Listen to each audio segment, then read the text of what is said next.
This podcast is part of the Gonna Geek Network. The opinions expressed may not reflect those of other podcasts or affiliates of this show or Gonna Geek. Check out other geeky podcasts at GonnaGeek.com. Get ready because geekiness commences in 3, 2, 1. Well, with the new router, hopefully you don't have any problems. Hopefully you... I'm not getting a new router. I thought you got one. No, I discovered the science of routing. Well, did I tell you? I didn't tell you this? No, I asked you about it. You told me that you did something, and then I asked you to give me details, and you said, "F*** you." I think those were your exact words. Oh, okay. Yeah, that sounds about right. So, how does it work? F*** you. Yeah, that's the exact same response I got the last time. Yeah, and I don't remember it the same way that you do. So we're at an impasse, I guess. An impasse. It's French. Is it really? No.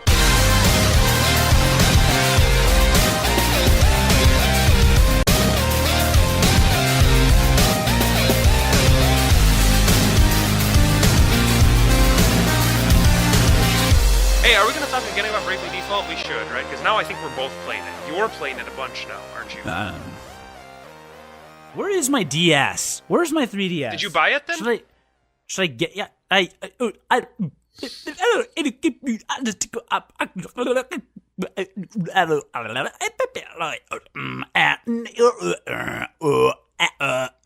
What? Thanks for joining us. Who? The listener. Whom? For whom the bell tolls, time marches on, Get it? Do you know what that was? No. Metalingus. Every time. You'd think you would know Metalingus by episode 63 of Unqualified Gamers, a podcast where I, Cody, talk about gaming, and you, John... What's a Metalingus? What are you doing on a computer? I can hear you messing around on your computer. I'm scrolling my mouse wheel.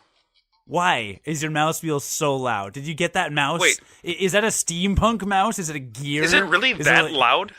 Is there just a gear? Just a metal gear with a sprocket? Oh, I see a Metal Gear. I see what you did there. Metal Gear. Hey, that new game came out this week.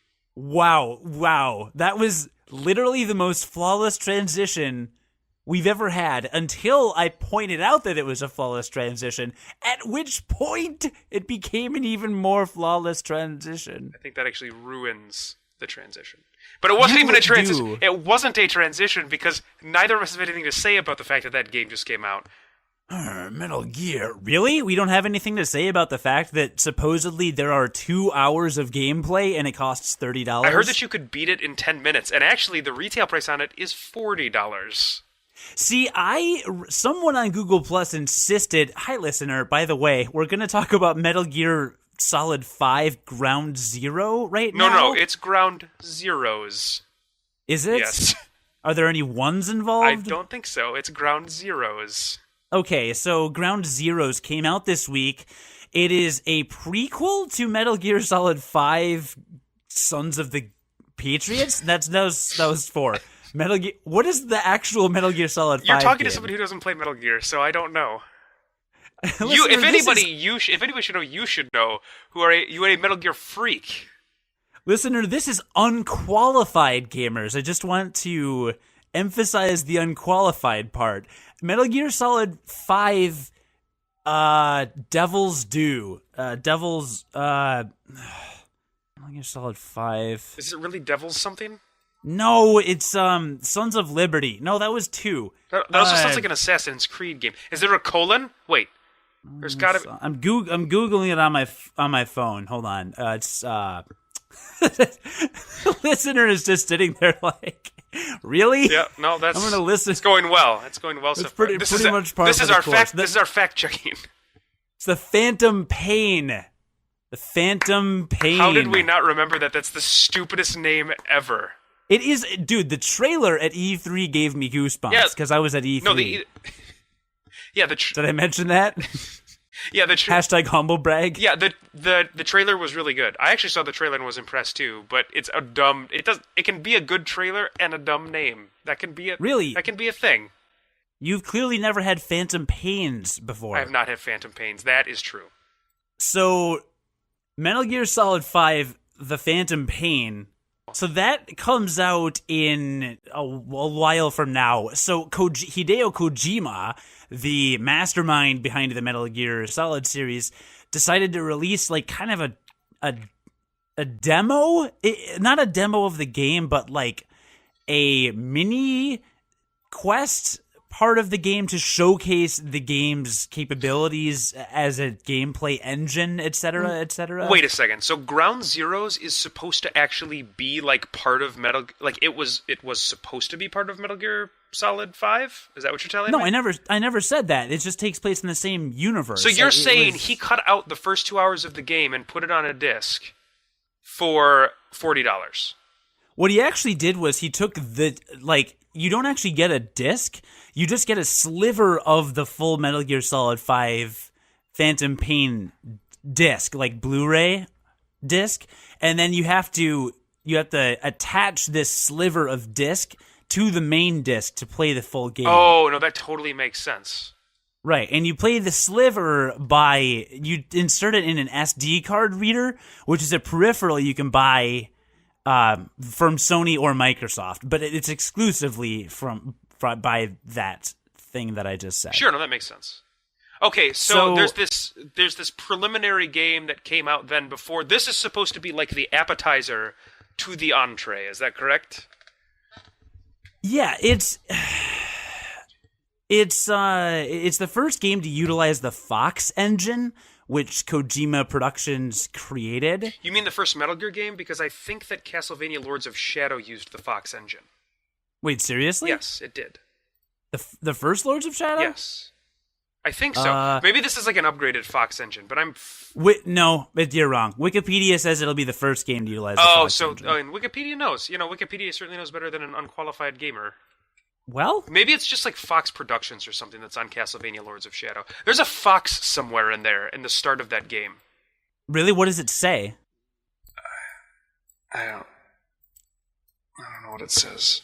So according to Wikipedia, Ground Zeroes and the Phantom Pain were originally supposed to be released together, but the Phantom Pain's long development time resulted in Kojima splitting the project into two parts so that players will get an early access to Metal Gear Solid 5. So it's kind of the pre-title sequence in a Hollywood movie due to how it will build up the plot from Phantom Pain. I'm literally just reading Wikipedia at this point. Okay. This is the least informational podcast. Neither of us have played this game. No, we haven't. All we have is conjecture of the fact that you can complete the game in 10 minutes. Okay, that is confirmed. And you can complete the game and get an S ranking in 15 to 20 minutes, which actually makes sense because it would make sense that you would get a higher ranking if you beat it more quickly. Okay, but I don't know. Is that too fast? That seems too fast to me. Well, I don't know. You paid $20 for Gone Home. That was at least 2 hours. That was 2 hours, period. Maybe 2.5. And Ground Zeroes has some side stuff that you can do after you complete the game, reportedly. What about that horde mode that unlocks in Gone Home when you're done beating it? Oh, when you get to fight orcs in the empty house? Yes. With all those gameplay mechanics that exist? Right. Like walking around and picking up old cans of pop that are empty. And but they're from drawers. The 90s, so they're from so it's immersive. Right. It's immersive. Because they're from the 90s. Okay. Like how the developers have Gone Home bend you over and immerse themselves into your...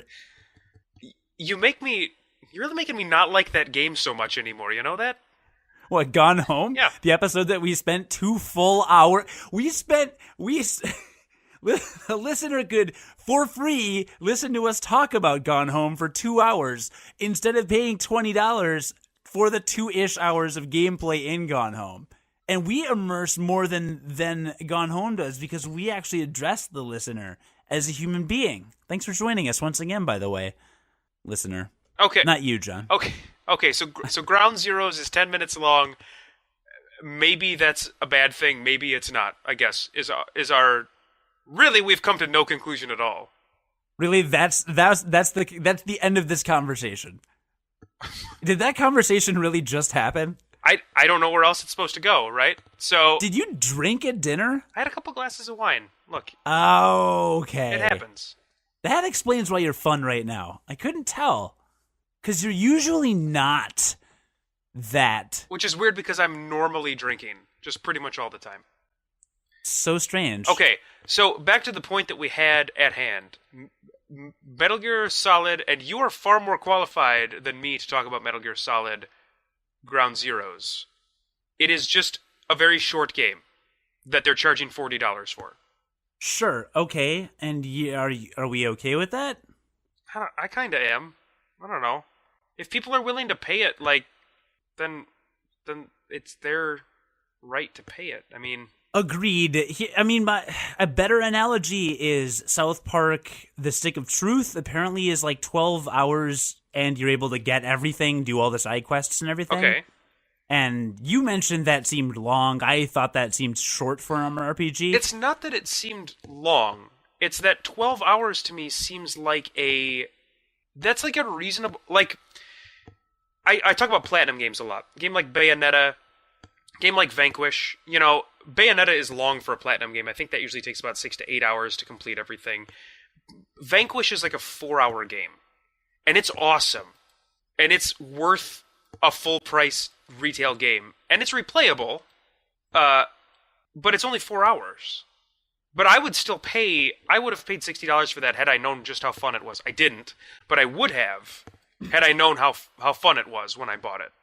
And I'm also fine with it. What I was going to say is some people think The Stick of Truth is not worth a $60 full price. I don't know what happened in the last...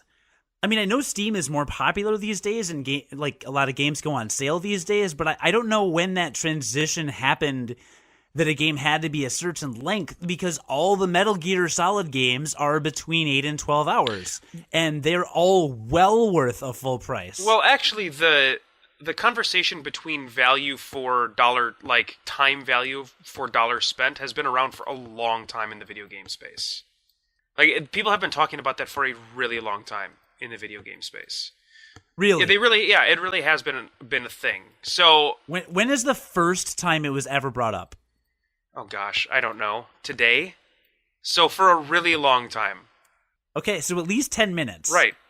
Whew, that is a long time. I know. No. Some people can't have sex for 10 full minutes. Did you know that? Is that like a medical problem? Statistically, the average male is only able to have sex for 6.1 minutes. I can believe that. It's definitely true. I can believe that. Well, good, because you just did. Because I have to. Because I have to believe it.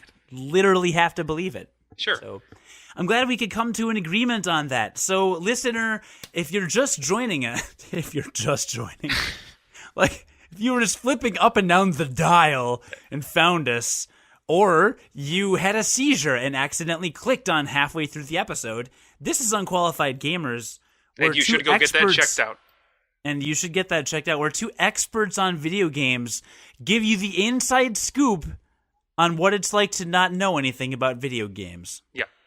So, listener, fortunately, we have a robust audience of listeners. Would you call them robust? That's rude. That means fat. Not in the physical sense, but in the sense. Do you see what I'm throwing down? Sure, I smell what you're stepping in. Thank you. So, listener, fortunately, a lot of our listeners have some great gaming hobbies, repertoire, if you will. Some great gaming decoupage, one might say. It's repertoire. It's French. Is it repertory? No. Okay. So, speaking of repertory, listeners have been playing video games. I forgot what definite articles are. Listeners play games. Wait a minute. Have you been drinking before this episode? I may as well. I don't know what the deal is tonight. We're loopy. Yeah, you're tripping over all of your words. Yeah? Yep. Okay.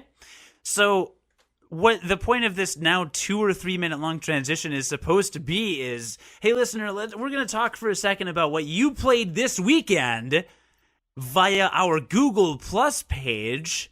And when you hear this episode right now that you're listening to, go ahead and leave a comment on our podcast at unqualifiedgamers.com, or check us out on Google Plus, where we always ask what you're playing this weekend. So, hey, thanks for listening. Tell us what you're playing this weekend. But last weekend, what were our listeners playing? Well, Mafia Clasher 17, Mafia N Clasher. So it's either Mafia N Clasher or Mafia N Clasher. Maybe the N is supposed to be a space. So it's really just like Mafia Clasher. Like, you know how some people use X's and that you don't like pronounce the X? Yes. Okay. So maybe it's Mafia Clasher. Okay, so Mafia Clasher 17 says, I'm going to be playing a lot of Dynasty Warriors 8, Ashura's Wrath, and Ken's Rage 2. And when I get Xbox Live up and running again, I'll get back to my beloved Gears of War 3. I think I actually talked about Ashura's Wrath in one of our episodes. That game is awesome. I literally don't remember you talking about that. I know, that's because it's a very easily missed gem. What is Ken's Rage 2? I have no idea. Okay, and Hyrule Warriors is a Dynasty Warriors game, right? Right. So there's 8 Dynasty Warriors games? Dude, I think there's more than that. Have you never played a Dynasty Warriors game? No, have you? Yes. Are they good? No. Wow. No, they're... Sorry, Mafia Clasher. John does not approve of you playing They that are game. like the most... if you want mindless beat-em-up fun, they have a place, right? So they're a game with a place, I guess. But it is like the most mindless, button-mashy stuff ever. So not your type? No. Okay. Moving briskly along to something you can probably agree with, Nora was playing Pokemon X and Fire Emblem Awakening. Which, you got Pokemon X, correct? I did. Oh my god, in May, when I come visit you, we are going to trade so many Pokemon. Do we have to? Yes! So bust out your game. Maybe I'll start playing that game again. Yeah, maybe you'll start playing it. Maybe you'll save it this time. Yeah, I'll probably try to save it this time. Listen, rewind to like 10 or so episodes ago if you want to hear the story of how John doesn't know how to save games. Because autosave is in all the games these days. I can't play if there's not an autosave. I can't play if there's not a tutorial. I don't know to run right in the Mario Brothers unless a little fairy tells me to. God, you sound exactly like me. Crawler 3333 or 3333. That's probably more likely what it is. Or 3333. That's dumb. Is playing Adventure Quest and Adventure Quest Worlds on a weekly basis at the moment, and also doing daily quests on Tanoth Online. I don't know any of those things. That's why we're unqualified. All right. Well, kudos. Cheers to you, Crawler. 3s for stumping us. All right. Anas? Anas? A-N-A-S-S? Anas? No, I think like an-ass, like you are an ass. Anas is going to try playing Team Fortress 2 and Glacier 3. What is Glacier 3? Is that the game where you have to destroy that cruise ship? That implies... That was an iceberg. That implies that... There's literally no difference. That implies that there were 2 other games named Glacier? I don't know. Are our listeners just f***ing with us? One of these days, we seriously need to take whatever the listener's playing this weekend and just play it. Well, a lot of the games we have. I mean, but like I said, Glacier 3 implies there have been 2 other Glacier games, which... do you play as a glacier? Because they move really slow. You mean they move really slowly? One of them. Adverbs, John. Adverbs. We're at least qualified to speak English, are we not? I tried to tell you I don't know what that is. All right, so Jamie Butterworth, our good buddy, is going to be playing Steam World's Dig, more Weapon Shop de Omase, more Pokemon Conquest, and probably some Unepic on Wii U. I've wanted to get Unepic. It's a roguelike, procedurally generated thing, 2D platformer. Okay, I know what a roguelike is. Thank you. Yeah, no, but it's also procedurally generated. That is what a roguelike is. Not always. What is procedurally is that like... That means it's generated as you play. Listen, Rogue Legacy is not procedurally generated. It is all generated up front. Okay. Procedurally generated is generated as you play the game. Like Robots and Unicorns? Or what was that game? Candy Crush Saga? No, what was the really popular game that was really hard? It's called like Fairies and Clouds or Cloudberry Kingdom. Yes. Is that procedurally generated? Yes, those levels are procedurally generated. They are generated. There's a new level after you complete your current level. Okay, great. That is generated on the fly. Okay. I'm bored of this story. What's the moral of it? That you're so wrong about so many things, and I'm just trying to point that out to you. Miles has been playing Tomb Raider, Injustice: Gods Among Us, Thief, and a lot of Skyrim. I gotta check out that new Tomb Raider game. Sure. Didn't you play it? I did. Why didn't you review it? Because I didn't like it. I just thought it was really boring. I thought you said it wasn't that bad. Yeah, I think that's probably why it's hard for me to talk about, because it's not that bad is like not fun to talk about. It's very generic. It's very generic action game. Okay, well, we still have to talk about what more listeners were playing. There's a couple more, but that's going to transition into some conversation I want to have about Bravely Default. Sure, I can get behind that too. Yep. All right, and actually, there's one left. So, Christopher, my experience with video games over the weekend was going to a 2-hour Smash Brothers event at my local library. While there were only 12 people there, it was a great 2 hours with Project M. Thanks for telling me about that, guys. You're welcome, Christopher. And my first experience with Melee. So he had never played Smash Brothers Melee before, and this was his first time with Project M. So that's pretty exciting. Interesting. We lived in the wrong city if they're having Smash Brothers events at libraries in other cities. Yeah, seriously, that's awesome. That is awesome. It's super cool. Project M, for those listeners who forget, is a homebrew, essentially, that lets you modify Super Smash Bros. Brawl to replace the physics and game mechanics with physics and game mechanics more similar to those in Smash Bros. Melee. Brawl is not generally considered a tournament-worthy game. It's not really a competitive game. And Smash Brothers Melee is actually, they just announced it's going to be at EVO this year? It is going to be at EVO this year, with the blessing of Nintendo, which is pretty cool. Yes, which is fantastic. Because there was some controversy about that, because Nintendo said you couldn't stream their games, and people were like, what the hell is wrong with you, Nintendo? Like, why would you not want free publicity? Yeah, and, especially for a game that's not sold anymore. Right, and then they crawled out of their old manholes, and they're like, okay, you're right. This is probably a good thing.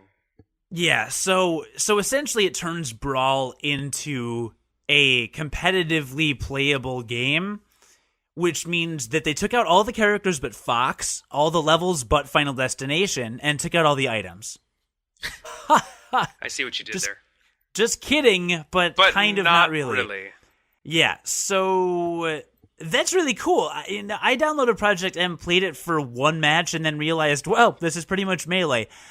And I like Brawl better, so I just stuck to Brawl. I tried the competitive scene back. I went to Melee FC Diamond, which was the largest Smash Brothers tournament in the country at its time. Like when did I go? 7 years ago? 6 years ago? Something, I don't know. A while back, and it just, Mewtwo King was there and PC Chris was there.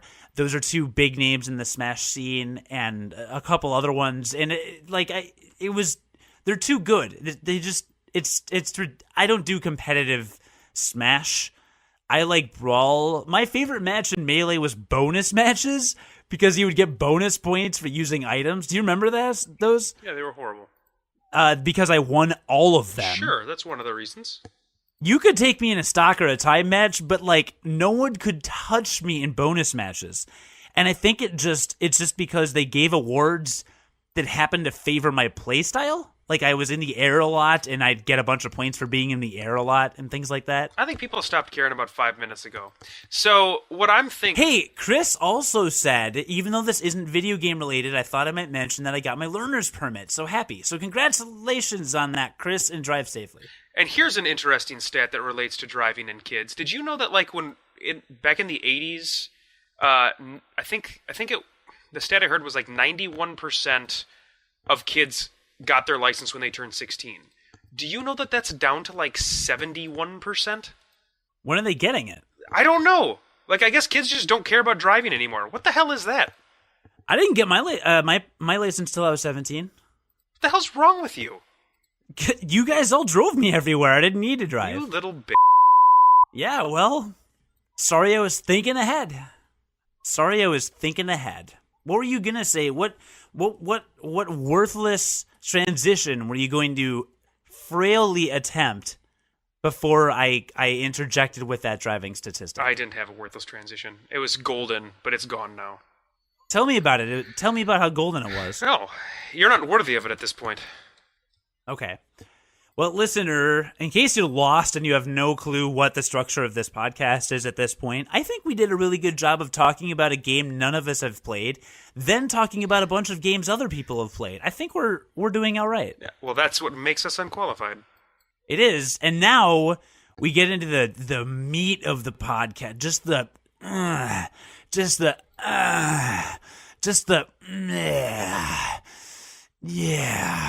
of the podcast. Yep, that's where we're going. Our weekends, followed by talking about Bravely Default. So, yeah, and other, well, some more overarching, grander, more grandiose video game. So how was your weekend? I don't remember what I did. How was yours? It was good. Good? That's it. That's it? What'd you do? Did you work? Was it a work weekend? It wasn't. This next one is. I took care of a baby. That was a thing. And that was about it. I started to actually, I told you I've gone back to the gym and been lifting, actually lifting weights again, which is something I hadn't done in a long time. And I basically dread it every time that I go. Why? Because I'm not the kind of guy that likes to exercise. It's a chore to me. Unfortunately, I would love to be the guy that loved to exercise, but I have a set routine of exercises that I do, and when I'm looking down the list of things that I'm scheduled to do that day, it's more like me going I really don't want to do that.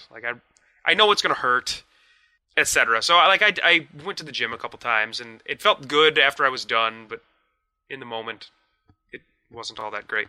Otherwise, I took care of my little boy, and he's doing awesome.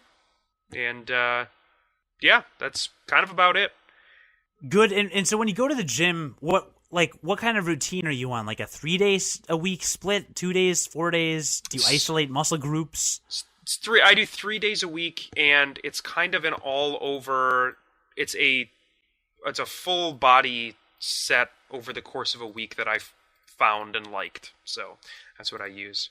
I will say something, and I may have actually even said this in the last episode, I can't remember, that's how all of my days have been blurring together now that I have a newborn, but I'll find myself, I'll sit down, and it'll be 10 in the morning, and I'll have my coffee, and Max will be there. Max is my little boy, and my wife will be sleeping, because she desperately needs to sleep when she can. And I'll be helping, I'll go change a diaper, I'll calm Max down from crying, I'll sit down, I'll look something up on the internet, I'll bounce Max in his little bouncy chair, I'll play with him a little bit, I'll go back, I'll change another diaper, I'll feed him, Casey will wake up, just stuff is happening, and by the time I realize that I haven't done anything, it's 3 in the afternoon.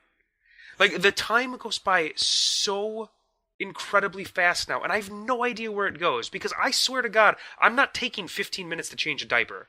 I'm pretty damn fast now, but I don't know where the time is going now that he's around. It's fine. It's not a bad thing, but it's just, I can't believe how fast days go by. No. So that was kind of my weekend. I mean, my weekend, whereas with no baby, the weekend probably would have been very relaxing. with baby, it's not that it wasn't relaxing, but it's just it went by really fast, and I feel like I have like nothing to show for it. And again, that's okay. Like I've got a baby, so like he's kind of what I have to show for it. But I didn't paint anything. I didn't create a new sonnet. I didn't. You know what I mean? So I did play a lot of Bravely Default though. That's good. Video games are good. And you don't have a TV show you have on during any of this baby rearing, this child rearing? We do, actually. My wife and I were rewatching the family-friendly Breaking Bad. So they just put the last episodes on Netflix, which we hadn't seen. So we haven't actually even watched those yet. We're watching the entire series over again. And in two weeks... actually, more like a week. We've watched 4 seasons. That's how much sitting time you get with a new baby. Wow. That is how much sitting time you get with a new baby, folks. So you don't want to take this opportunity to watch something new, like Sherlock or something? Well, we wanted to watch those last episodes, but it's been so long since we've been into Breaking Bad that it was like, hey, I remember this show being really good.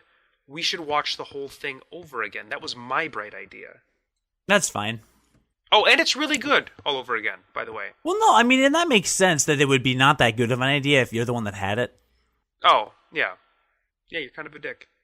Thank you. So you really can't remember what you did this weekend. Well, that's good. You were probably at some teenage party. I don't know, either getting roofied or roofing somebody. No, actually, your workout thing made me think about my exercise routine because I used to do, a couple summers ago, I got crazy into working out and I was just doing it all the time. And then last summer, less so, it was more like a couple summers ago, it was 4 days a week straight up, sometimes like 5 if I needed to. Or 4 days at the gym and then like a day of P90X abs or something, ab ripper X at home. And then last summer, a few days a week. Which I used to do that 3 times a week. That is the worst. It's the worst, and it's probably the worst, I think, for a different reason than you, and I'll get to that in a second. But then last summer, I went 3 to 4 times a week, maybe a couple times, once here or there. And then over the winter, I just became a sloth. And then in January, holidays were less crazy or non-existent anymore.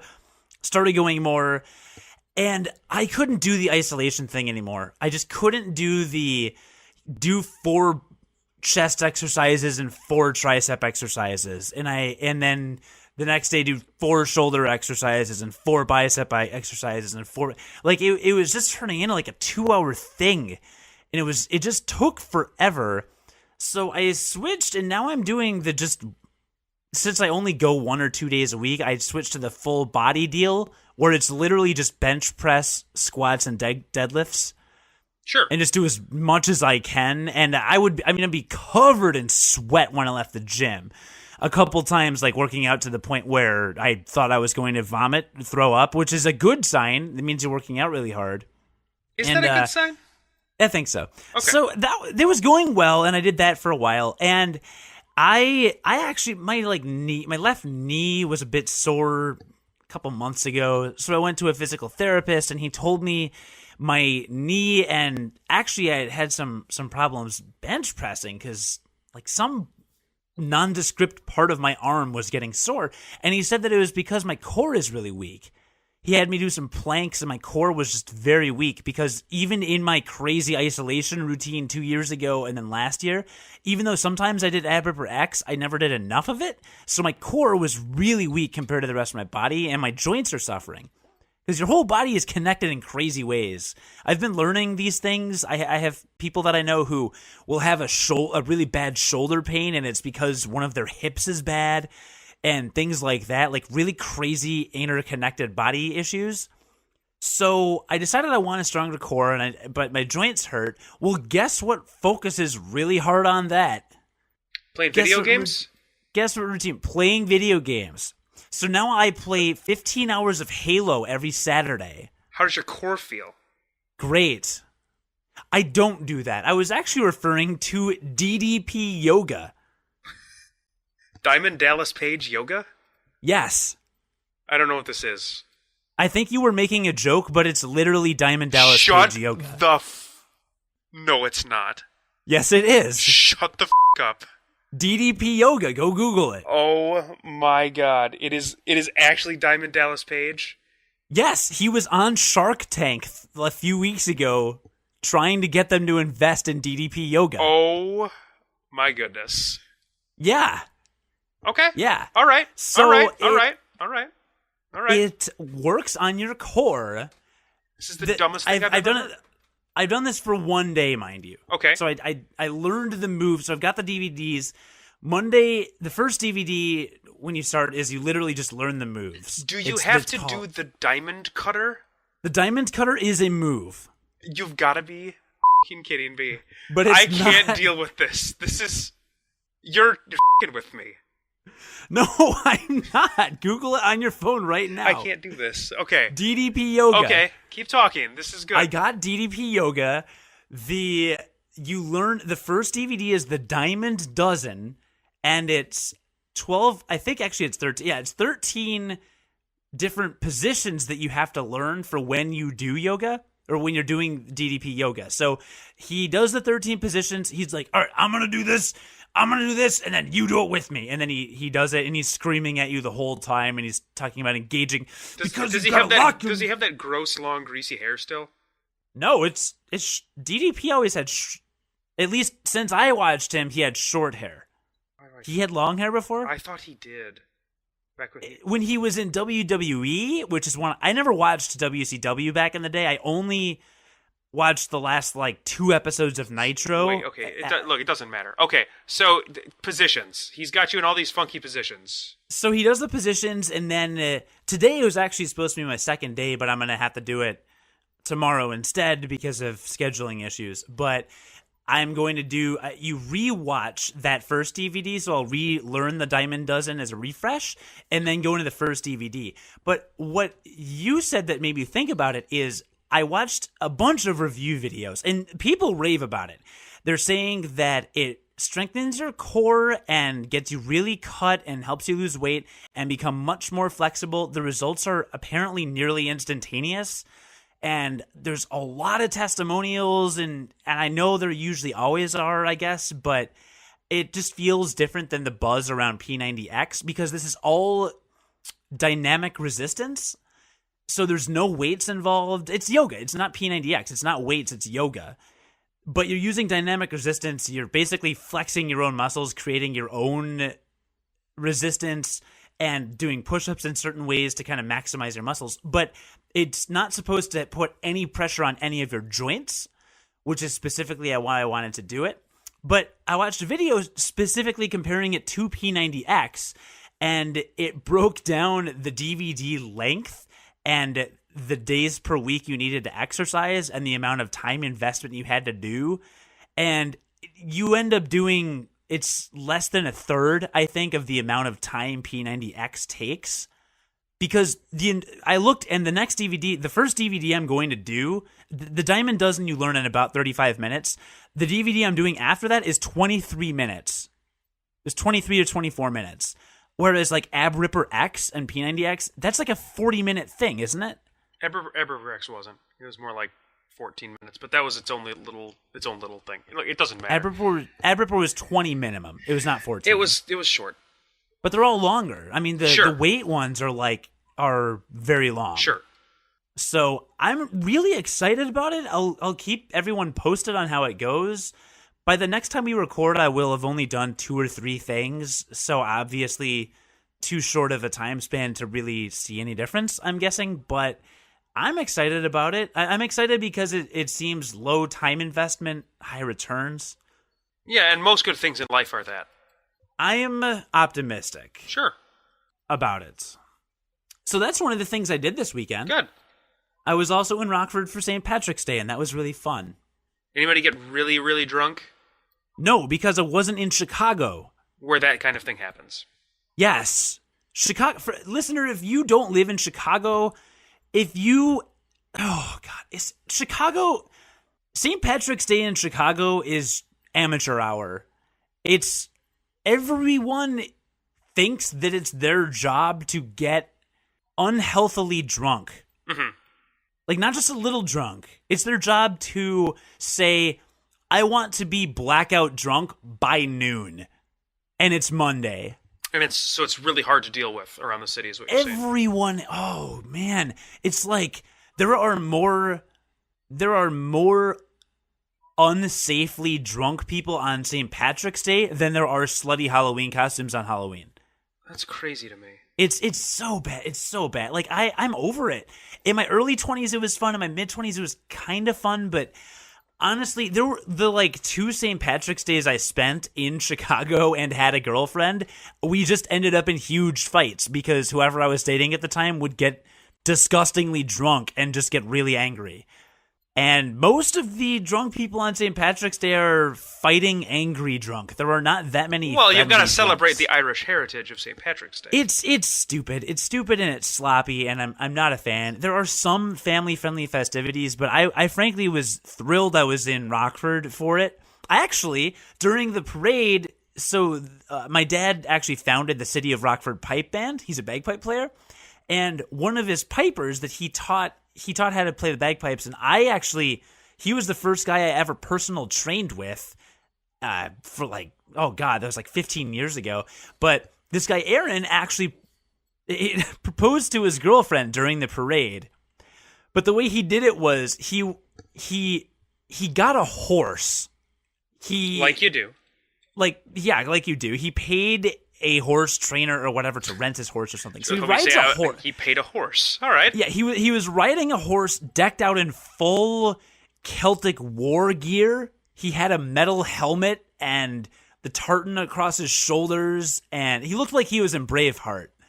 And rode the horse with the pipe band. And then there was a spot in the parade where the parade stops for the Highland dancers to do a little dance in the middle of the parade. Like the Macy's Day Parade, how that stops and then they do stuff. They deflate all the balloons.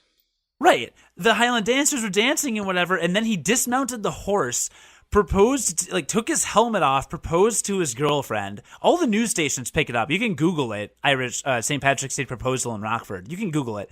It's on all the news station sites. And he proposed to her. She said yes, which was great. Gets back on the horse, pulls her up on the horse with him, and then rides the horse through the rest of the parade. That would have been a really awkward no. It would have been a really awkward no. So that was kind of cool. Sure, that is cool. So that was how I celebrated my St. Patrick's Day. And then I heard the bagpipe band play some more, and it was wonderful. Good. And I did something else this weekend that actually made me think of you, and I can't remember what, so it probably wasn't important. You saw a baby. So that... I met one of our friends' baby. So that's the first baby I've met. It freaked me out. So when I meet your baby, I'm totally going to freak out again. That's totally fine. It's going to be a lot of freaking out involved. I kind of freak out when I meet him still. It's very weird. Like when have a baby. When I wake up and there's a baby there, it is kind of weird. I can't do it. I can't. It's going to be weird. You'll get there. For me. I'm trying. He's at least really cute. He is really cute. So, I don't have to lie about him being cute. Sure. So this Bravely Default game. It's a game? I talked about it last week because I just started it. I've played a lot more of it now. You talked about it because you had played the demo, and you have since bought it. Yes. Okay. I had one more optional boss in the demo, because to recap, listener, if you beat all the bosses in the demo, you get equipment that you can transfer to the full game. You actually don't have to beat them all, but I wanted to beat them all. So I beat the last boss. I was going to Rockford for the weekend on a bus. Is that how I thought I was going to bus there, so it was going to be a long trip. So you weren't going to bring a console? Well, no. Hell, dude, my DS? Are you kidding? Half the time I'll be sitting at home playing my DS instead of playing a game on TV. Right, and that's what I'm saying, is that you weren't going to bring home a console. That's why you brought your DS. Right. And I wanted something other than Pokemon, just in case I got bored of Pokemon. Sure. And because I knew I was going to a St. Patrick's Day parade, and I thought that would be a very good opportunity to street pass people. Yes, I'm now revolving my life around who I can street pass. Yeah, that just shows you how sad the street passing scene is in America. No, what's really cool is when I got back to Chicago, I take a bus to O'Hare Airport, and then I take the train into the city to get home. Sure. So while I was at O'Hare, I street passed somebody who lives in Japan. That's pretty cool. So I got somebody in that region. So I think now on weekends, I may just take the train out to O'Hare and just walk around street passing Okay, people. that's pretty ridiculous. You probably don't need to do that. I don't see why not. But I got the full game Bravely Default. I'm only a few hours into it, and I like it so far. How far are you in it? I am... To my understanding, there are 5 chapters. There are 4 crystals. It's generic Final Fantasy kind of... There's more than 5 chapters. Tropes. Are there? Yes. Okay, so I don't know how many chapters there are, but I am basically at the fire. I am at the fire crystal, which is the 3rd crystal. And my characters are all like around level 50-ish, 51. Whoa. I've been playing for quite a while. Yeah, my character's around level 10. I'm in the midst of chapter 1. I just got the thief job class and the merchant job class. Yeah. So you just did those optional quests. Yes, just finished the optional quests. Sure. Yes. So one of the things that I like about the game, talking about those optional quests, are those optional quests. You'll see them throughout. Listener, if you're playing this game, you'll see them like at some point in the game they open up and they give you a little tutorial about them, and they are, I guess, completely optional, and you do them because they unlock new jobs, and they're not small quests. They're usually pretty substantial. Like they may take hours of your time on the side, but they're kind of cute little fun stories on the side most of the time. And some of the enemy characters that you encounter, because the way you get new job classes in this game is you have to defeat the enemy that gives you the asterisk. I don't know why they call it that, but that's so like Cody just beat the thief enemy that held the thief asterisk. So that's what Cody just received, which allows his characters to be thieves. I'm Cody. Right. So but the enemies, those optional enemies, tend to have some of the best character. Like there's a pirate job class that you can unlock that is an optional quest. Spoilers!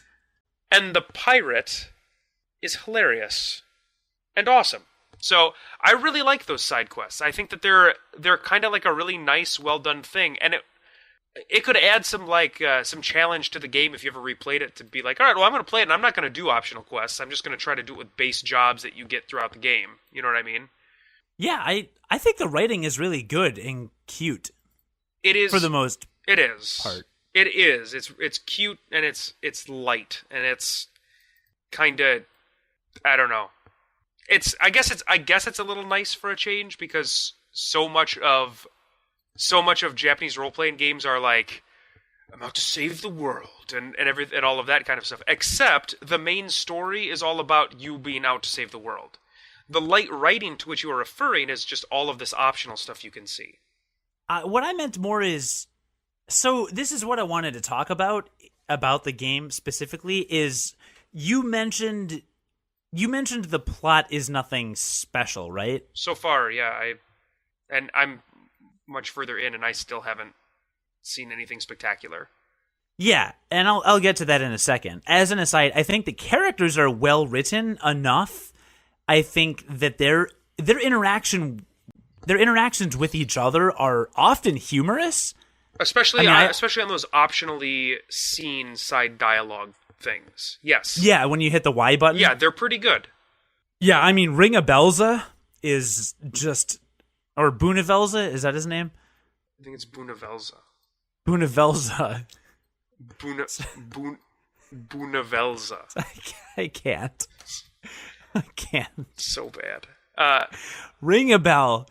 Yeah, Ring-a-bell's funny because he reminds you of you. Yes, I understand. Yeah, well, Ring-a-bell is like a Playboy character, and he talks about women, but literally every line he has is about women. It doesn't matter what you're talking about. Yeah, it's true. We should go to this new city and see if they have any water. Yes, and maybe while we're there, we'll find some fine ladies to give me water. I had water once with a fine lady. Like, every line of his has to do with women, and I think that's hilarious. And the fact that most of the characters either ignore it or acknowledge it condescendingly, it reminds me of me.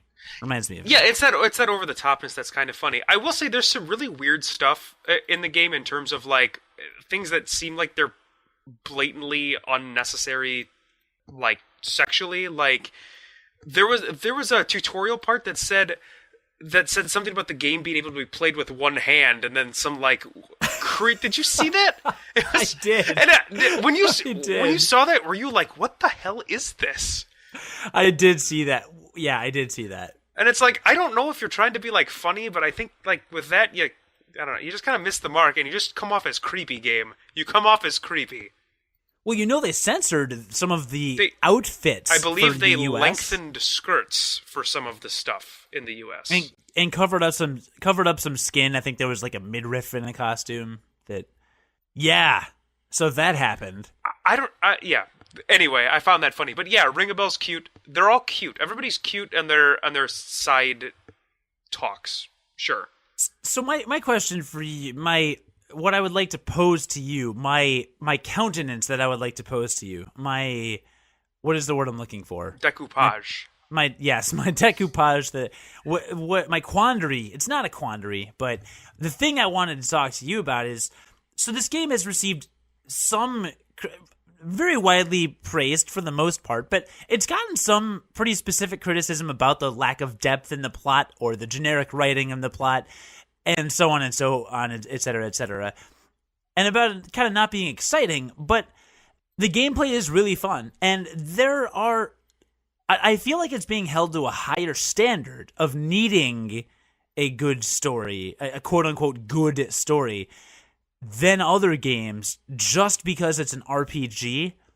And I can kind of see why, but I also kind of don't understand that. Well, okay. I guess I can kind of agree with you.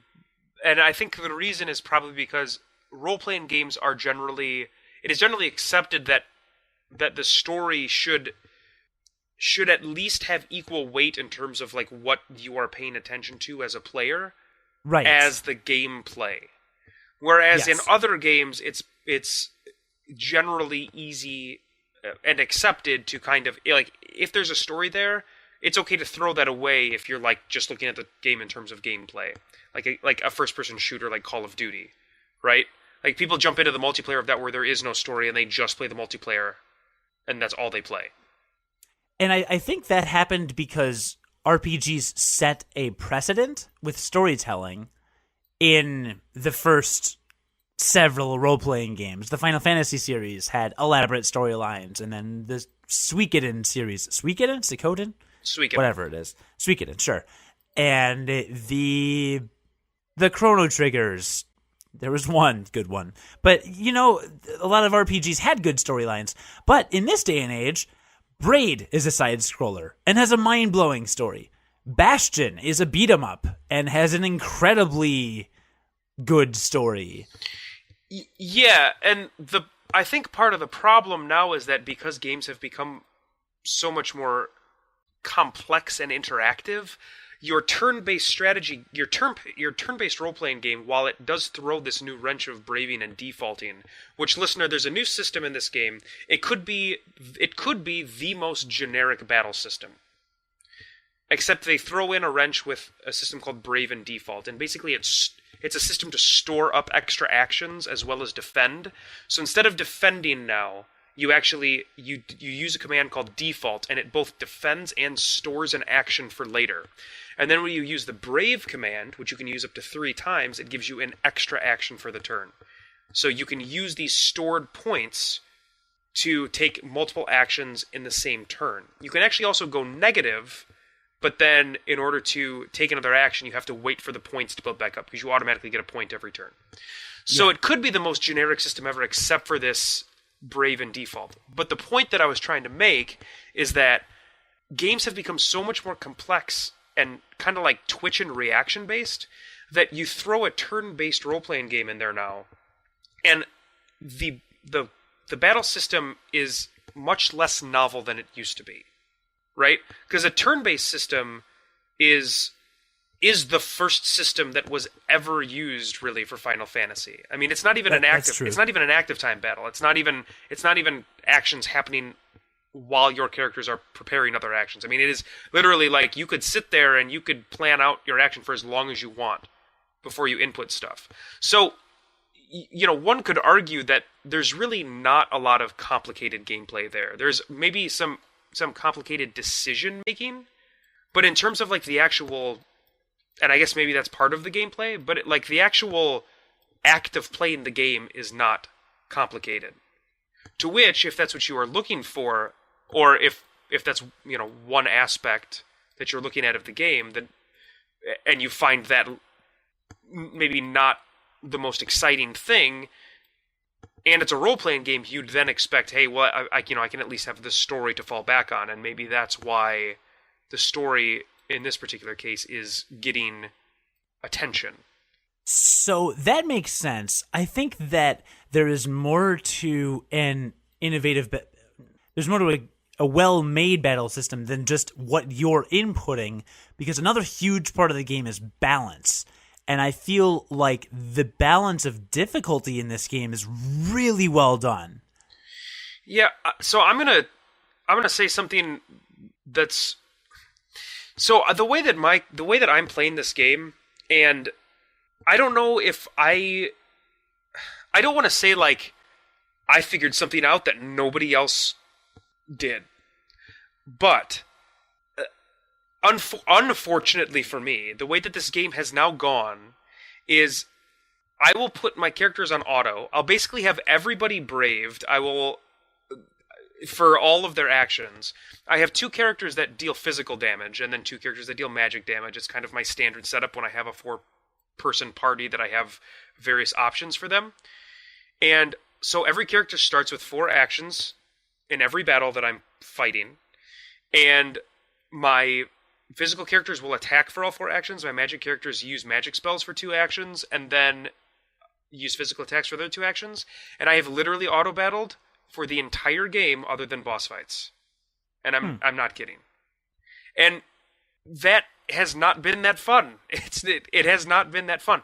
That being said, the boss fights are phenomenal. They are really good, they are hard, and they make you plan very well to beat them.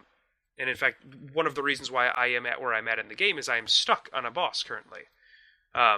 But the random battles at this point now are, and I have a feeling that I'm going to walk like this throughout most of the game. There may come a point in like the final dungeons or something where I don't.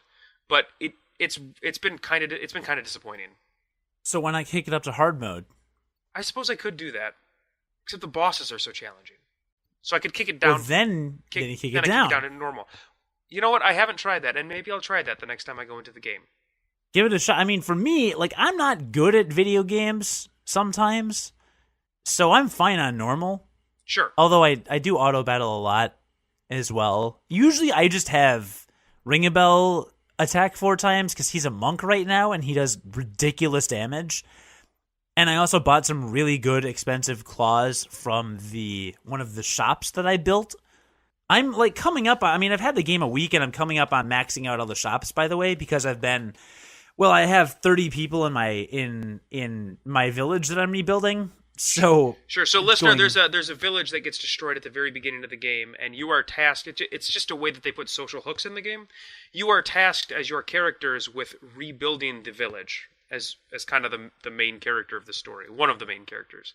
So you dedicate people to rebuilding these areas, and then you go away for like a certain amount of real time, and then the buildings in the village, like the weapon shop, will be upgraded, or the item shop will be upgraded up to a maximum level of 11. So, and each time they're upgraded, there's like a traveling merchant throughout the game that allows you to buy items that you've unlocked, and you can unlock some really good stuff. Yeah, and I've unlocked most of it. Because I had 30 people in my village from street passing from the demo because they all transferred. Sure. And I'm also able to... So I get what you're saying about the difficulty maybe being a little off. But I've also heard that you can horribly break the game by summoning friends. Okay. Have you summoned any friends? I don't have any friends. Oh my god, you're doing it so wrong. Why are we not 3DS friends? I don't know how to do that. We're doing that when we are done recording. Okay. So I have my friend Jordan registered as a friend on my 3DS because when I got my 3DS, I registered all my friends' friend codes that I had. I need to get Jamie's friend code as well because apparently he has a beast of a character in Bravely Default. So you can register your friends just like you would on your Wii or Wii U and put in their friend code. And then when you save the game, you can update the data, quote unquote, in your Bravely Default save data. What that does is it downloads data of people on your friends list, as well as sends out a couple random invites. I think I got some guy from France on my game now.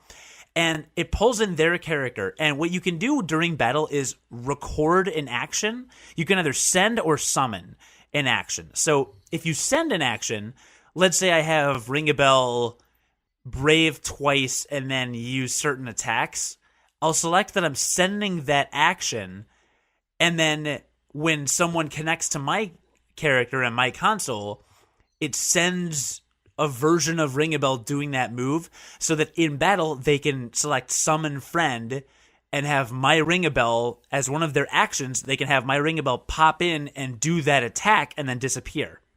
And when I updated my data, it automatically pulled in Jordan's character's data. Jordan has beaten the game, and he has a level of 50-something, and the action he sent is some kind of magic spell that has a power of like 4,400, as opposed to, my characters are level 10. So if at any point I want to obliterate anyone, I could just summon his character into battle, have it do that signature attack that he sent through the network, and completely destroy them in one move. Sweet. And so that's why I want to register you I actually need to update my send. I haven't sent anything lately, so I need to update my send with a decent attack. But then when I register you and I update data, suddenly whatever you've sent last, let's say you send something tonight, it just stores that in your data so that when I get your game's data, I can summon your Black Mage to cast a level 3 fire spell on all opponents with 6,000 power. That's a pretty cool system. It's a cool system that can hypothetically break the game, which some people see as bad. I, however, like games that let you break them a little bit. Because for me personally, I'm not going to abuse that. I haven't used Jordan's overpowered character to crush a boss. I wouldn't just download your data to crush a boss and then wait a couple days, download your data again and do that. But I miss the days where you would beat a game and then get an invincibility code and be able to play through it again. Or get some like level select code to let you do whatever you want. I think games are way too inflexible these days. Rogue Legacy. I hope when you beat that game, it would be great if they had some kind of God mode that let you just boss rush or something where you're not really able to get hurt. Or the Halo games. My God, Halo 3, I wanted to replay that horrible bug level near the end of the game that's just atrociously hard that took me hours to get through. I want to play through that with infinite grenades and ammo so I can just destroy everything. Because it's really satisfying as a gamer to go and just crush. So if I'm having a really hard time on a boss, I don't want to kick it down to easy mode. I want to be able to summon a friend, deal one devastating blow to kind of serve as a handicap, and then deal with the rest of the battle. And I love that. I like that a lot. So that's how I feel about the social component of the game. But obviously you can't relate to that because you don't do that. Right. I knew you could do that, I just haven't really messed around with it. And maybe I'll take a look at that more. I will say about the story that the way that they have the chapters structured, it started off much more generically than it has turned into. Like chapter 3 has been I think it has been a very interesting chapter. They do some really, I don't think that they kind of understand necessarily the gravity of some of their writing. I'll give you an example. It's a minor spoiler, like super minor. It's actually not important to the main plot at all. But there's a character who very casually talks about how he committed genocide of 100,000 people of this other race of people. And like it's just kind of thrown away for the most part in the story. And it's like that kind of stuff, like that is incredibly severe, and it does not fit with a lot of the rest of the tone of the game. But I find some of those moments throughout the game, and they're a little jarring when you're kind of talking about the story of the game. What is it with you and genocide? Why do you think genocide is so bad? Compared to war. Aren't they both kind of equally bad? Yeah, sure. Yeah, they're both equally bad. I mean, I'm sure you could argue one or the other is worse in any way, but I think they're both, like... That's not the point I'm making anyway. The point is like there's some weird out of kind of they almost feel like out of context. Like they almost feel like non sequitur for the game. That's odd. Yeah, and so like that's not the only moment. There've been a couple of other little moments like that I've just kind of scratched my head at, like what? But for the most part, the story is getting better as I'm playing, which is good. That is like what I would much rather have the story get better than get worse. So yeah, I'm enjoying that facet of it, and I'm really enjoying the boss battles. Like they are very well done. They are hard, and the bosses are interesting. So I can speak to that. Like if you're into tough bosses in your role playing games, like this is definitely a game for you for sure. I do like challenging boss battles. Yeah. Do you use the English voices? I do. How do you like them? You know, I don't really listen to it with volume all that much. So what you've heard you don't mind, really? Wait, really? What about the music?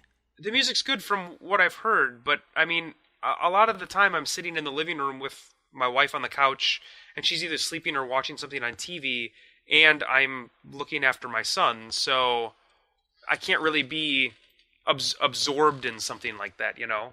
Earbuds. I don't want to sit on the couch next to my wife with earbuds in. You're doing it wrong. I would love to sit next to my wife with earbuds on.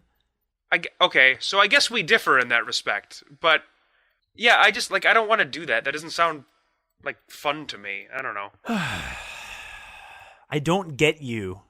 You don't have to. Nobody gets you. That's probably true. So, the music's really good. It is really good. It's really good, from what I've heard. The voice acting I brought up because... You don't think it's really good. I have found myself wanting to skip a lot of early dialogue scenes because the dialogue is so generic and predictable. Yeah, it kind of is, isn't it? I mean, really badly in the first chapter. Yeah, the start of that game is... And the king talks incredibly slowly. Thanks for saving the kingdom, 'tis. I will be in your debt. As the vessel of wind moves forth, we shall protect her by any means necessary. Like, that's how slow it is. It's really good that you're padding out the length of our podcast. I'm very not even good job. I'm not even exaggerating. I'm literally not exaggerating. It's that slow. And I got to the point where I always have my earbuds in when I'm on the train and such, and I'd listen to it, and I would still skip halfway into the line because I'm like, this is taking too long. I don't mind the voice acting in this game. I really don't. I wanted to try the Japanese voices to see if I liked them, so I switched to Japanese, and I did like them. Surprisingly, a lot of the characters were quite similar. Tiz sounds very similar. The girl that's Adia sounds very similar. Ring-a-Bell sounds very similar. So I switched it back to English so that I can get the audio. And if I'm on the train and like somebody steps off the train, I kind of just hold my DS to my chest and step off so they have room to get off the train, like if I'm standing by the door. So a lot of times I'll be going through the dialogue and not looking at it, so that's kind of nice and that helps. But I was just curious, you probably don't often mess with the voice, with the dialogue language. I really don't, considering that I'm not normally listening to the game as I'm playing it. Yeah, not specifically. I mean, in general, I'm guessing you don't do that a lot? No, not really. I typically just stick with American voices because America is where I live. Right, So America. everybody should be required to speak English here, I think. So I also changed the voices in Lightning Returns. That's weird. Is that weird? No, it's not. Okay. Have you heard Lightning's voice? Like in English? Yes. Yeah, I never thought it was that bad. I don't like it. Okay, that's fine. I think it's over dramatic, and I'm not. Listen, not really something you can rub one out to. And listen, Lightning's voice actor, if you're listening, I don't have a problem with you. Because Troy Baker does the voice of Snow, and I hate Snow's voice. But Troy Baker in The Last of Us as Joel that was Emmy award winning. Or Tony award winning. Yeah, the Emmys are TV, Academy Awards are movies, and Tonys are Broadway musicals. So Grammy award winning. Like, Troy Baker is great, is a great voice actor. That's about the Huzzah. closest. That's about the closest I think you can get. Thank you. So Troy Baker, you're fantastic, and I loved you in The Last of Us, but I just really hate Snow's voice. So I understand that's the direction, and that is the creative decisions of the project manager and whatnot. And Lightning, I'm presuming, is the same. So I don't want to break bad on anybody in the Final Fantasy universe of voice actors. Because you're all fine. I actually really like Hope's voice, and I really like Fang and Vanille's voices. So Lightning Returns is broken into 4 different kind of realms, and there are different characters from the original Final Fantasy 13 games in each of those realms. And I have actually switched back and forth between Japanese and English a few times now. I didn't realize it was that important to you. It really is. It really is.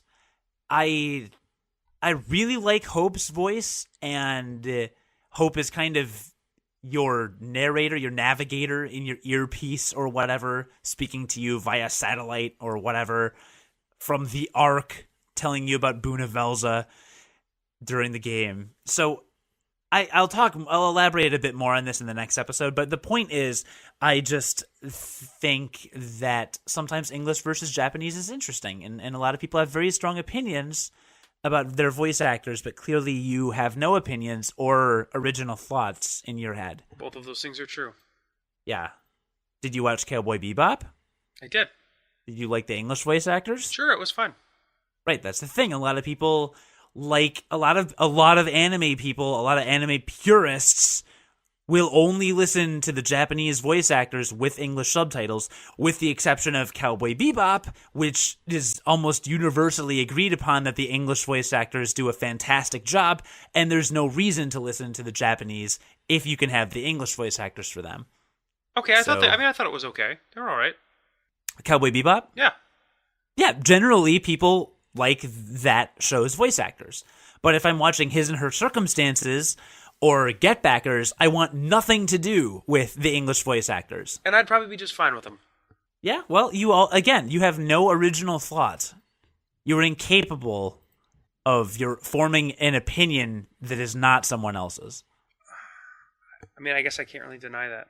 Everyone agrees on that. Well, I guess I have to agree with everyone, considering what we just said. So right. So there's that. Yeah. So, well, I'm glad you're enjoying Bravely Default. I am as well. I will hopefully get some more Lightning Returns time in this week if I get a break from DDP Yoga. I tell you, there haven't been any real interesting jobs yet. Is kind of disappointing.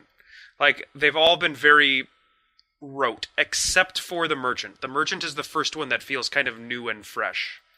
But so far, everything else has been, your standard Black Mage, White Mage, Red Mage, blah, blah, blah.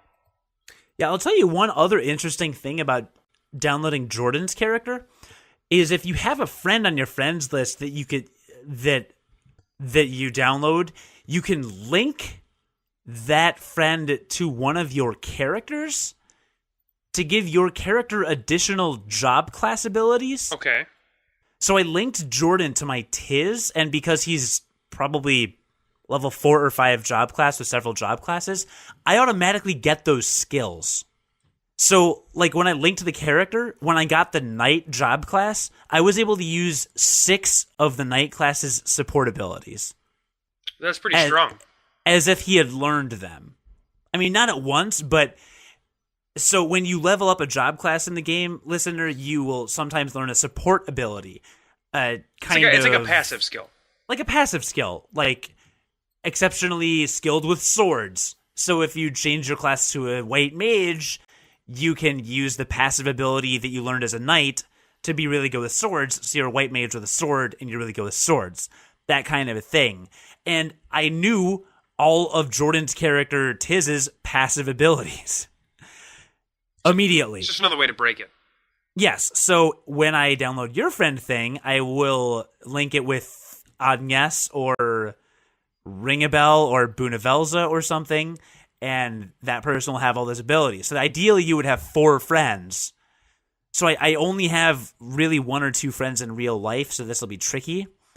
But if I can make 4 friends with DSs...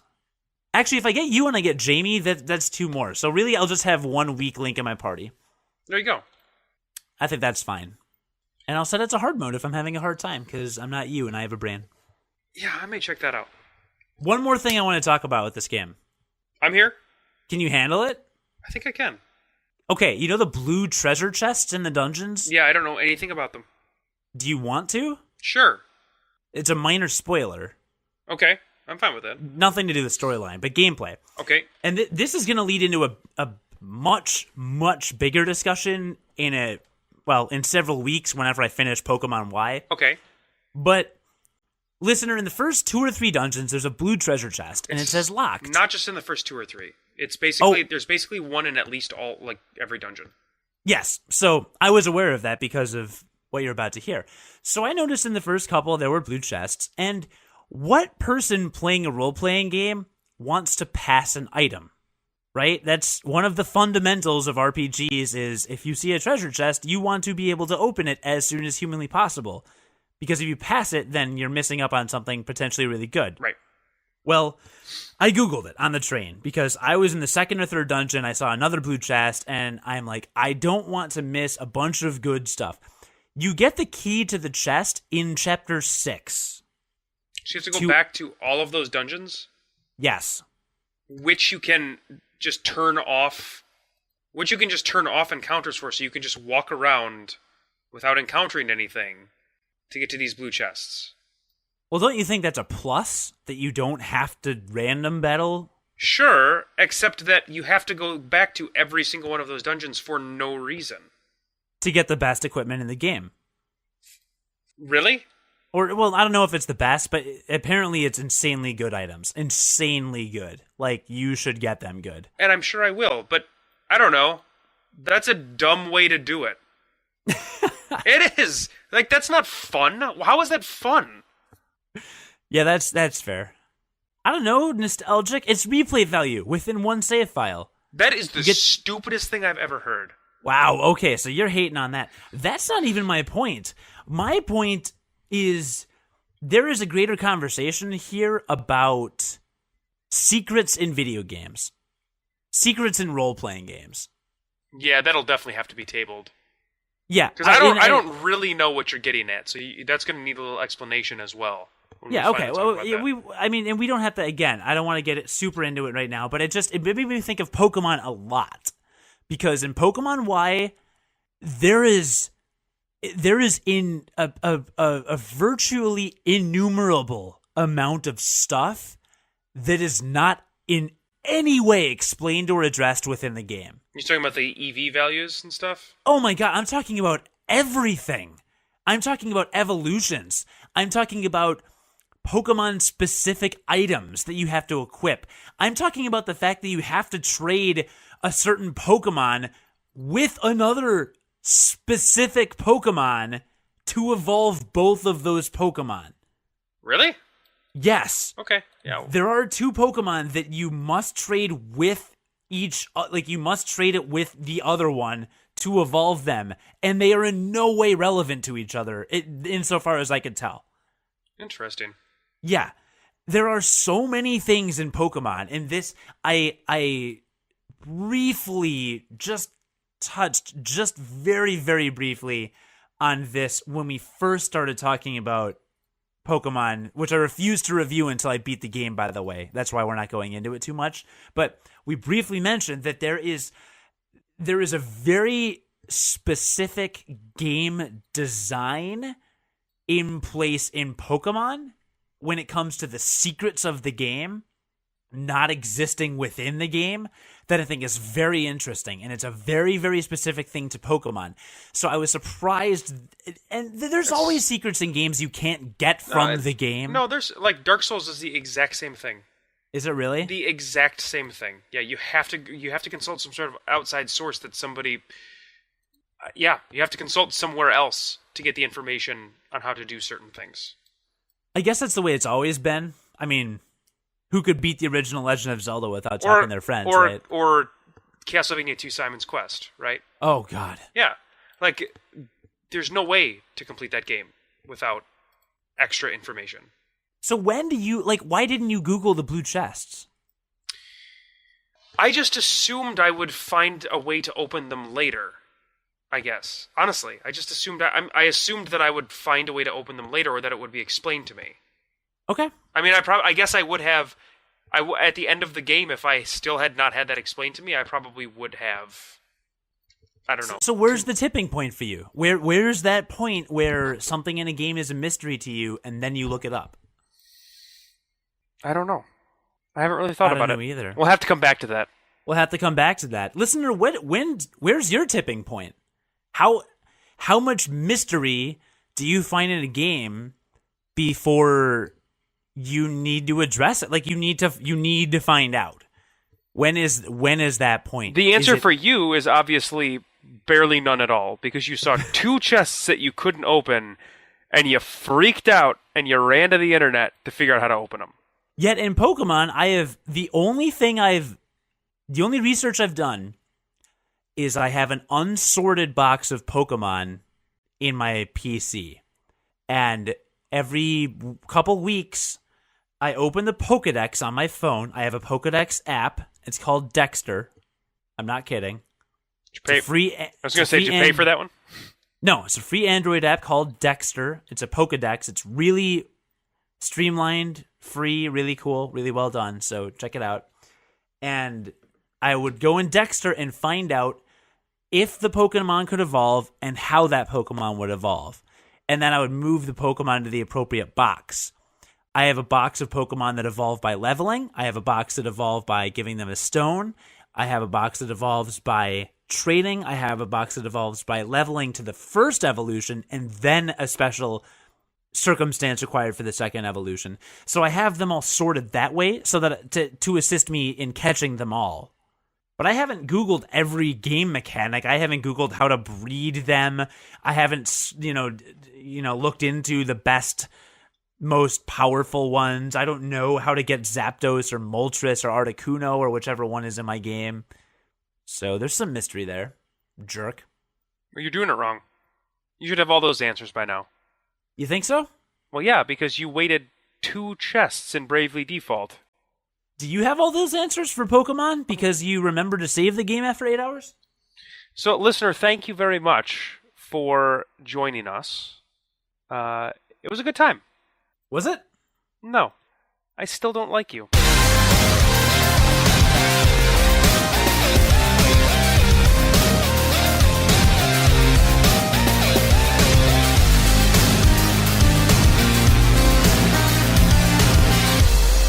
I'd like to go home now. Yeah? Yeah, I would.